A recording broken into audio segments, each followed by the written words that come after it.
we are also being joined by a very special guest, a Ukrainian MP, Lizia Veselenko, also joins us on the broadcast. Lizia, I thank you for joining us here at Republic TV, and I want to ask you first, we have seen now a month of this aggression on the ground. We have seen a month of diplomatic talks, failed one rather, and we are seeing still that civilian lives is being endangered by the Russian troops on the ground. Where are you right now? What is the sentiment that you're picking up? And is there any kind of at least a little relief that people are getting on the ground, or is that still a little tense on the ground? I am in Kiev.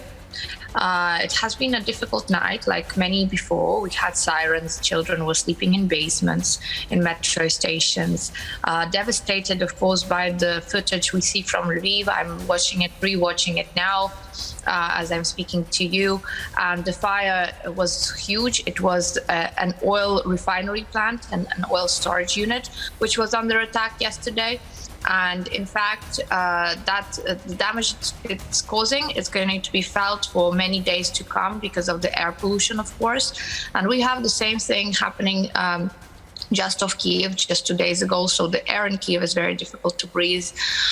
If you ask me if there's any kind of relief that we're getting on the ground, well, the cities which are getting freed by the Ukrainian army, such as Trostianets in Sumy region in the north of Ukraine, yes, people are getting a relief, and people are thanking the Ukrainian army for getting rid of the occupiers who are depriving them of food and water. But cities like Chernihiv in the north of Ukraine, Mariupol, maybe you heard of this. These are hundreds of thousands of people who are stranded in a siege and don't get access to food or water. They have to eat.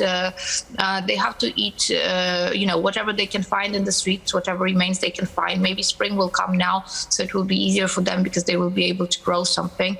The water is absolutely inaccessible.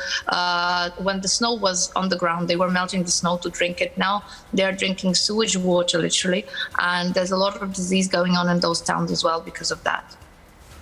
Lizia, you're telling us some heartbreaking details of the kind of plight of civilians that they're in fact going through on the ground in Ukraine. And we are in fact tracking Republic as the largest team of reporters on the ground. But I want to take a step back with you. You're a member of Parliament. I want to ask you about the diplomatic conversations that are going on. The sentiment in the Ukraine politicians now. Do you still feel that the rest of the world, the Western world specifically, has hung you out to dry because your president had been asking for help from day one, but that seems to not have happened even now? We are getting help in the form of weapons which are being sent over to Ukraine. I just tweeted that today we received good news that possibly the S-300 anti-air raid systems will be coming to Ukraine. These are very big on-the-ground air raid systems used to shoot down rockets and fighter jets, and we've been asking for them since day one. So finally we seem to have reached a deal that Ukraine will actually be getting them and installing them across the territory of Ukraine. So we have, glimpses of hope and things that make life a little bit easier for our military, and of course as a consequence for our civilians. But then again, it's not enough, because the Russian army is the second largest in the world, and it's a nuclear power at that. And Ukraine is nowhere near that. We never needed an army this big. We thought we were fine with our neighbors, but then when the aggression broke out, it's clear that we're fighting this on our own. And it's good that we're getting the means to fight with. But at the end of the day, the aggression is of such a scale that we need boots here on the ground and in the air and in the sea to push back on this aggression.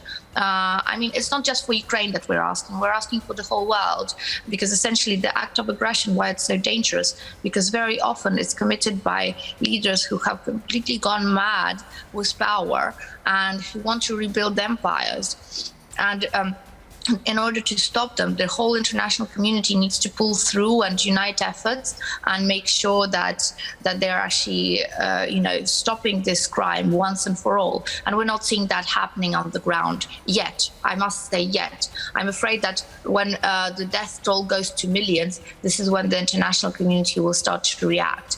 But, everybody's talking about Western leaders, and your question even was about Western leaders. But in fact, to stop aggression, all of the members of the international community have the responsibility to do so under the United Nations Charter.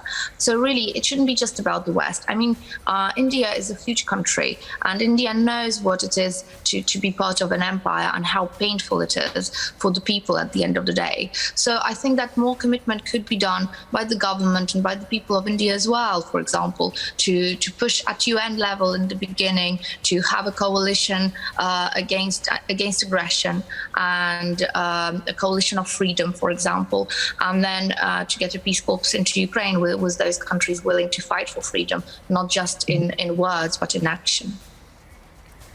Well, definitely, Lizia, you're telling us some very important details of what really the sentiment of the people of Ukraine really is. But stay